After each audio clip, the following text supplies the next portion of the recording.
Pemirsa pemargin vaksinasi ring Kabupaten Badung sampun memargi becik. Sani ngawinang manggihin penundunan wilangan pasien COVID-19, mewah wilangan pasien sani padem sangkaning COVID-19.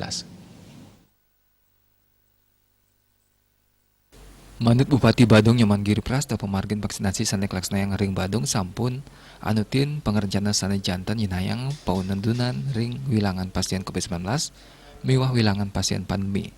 Koningin taler rauh mangkin PMK Badung laksnayang sistem gas mewah rem. Gas inggih punika digelis mod saheung limbakang ekonomi mewah UMKM ring Badung raris rem artos nyane nambakin wilangan penglalah COVID-19. Menjaga jarak, pakai masker, cuci tangan. Dan per hari ini loh di Kabupaten Badung hanya ada 2 yang masih kena pasien COVID. Hanya 2 orang. Saya kira kita akan tentu. Bahkan ini bukan pure beliau sudah sakit terkena dengan pandemi COVID. Ini memang ada sakit bawaan.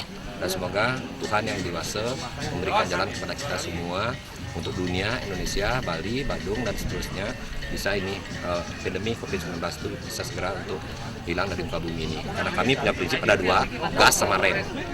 Gas itu bagaimana kita membangkitkan ekonomi kreatif untuk masyarakat, rem itu adalah mengerem pandemi COVID-19. Saya kira itu keren. Giri Prasta maosang ya diastun wilangan COVID-19 ring Badung nadunang. Tur kramo sampun ngamulihang vaksinasi, nanging kramo kaptiang stata waspada. Tur sayan tegap nganutin protokol kesehatan 6M luire, ngangen masker sane patut, raja ngewajikin tangan, ngangen sabun ring toyo sane membah, nyaga jarak, dan mau pupul, ngirangin melulungan. Tur stata anut ring pewarah sane memargi. Agus Sudiatmika Bali TV.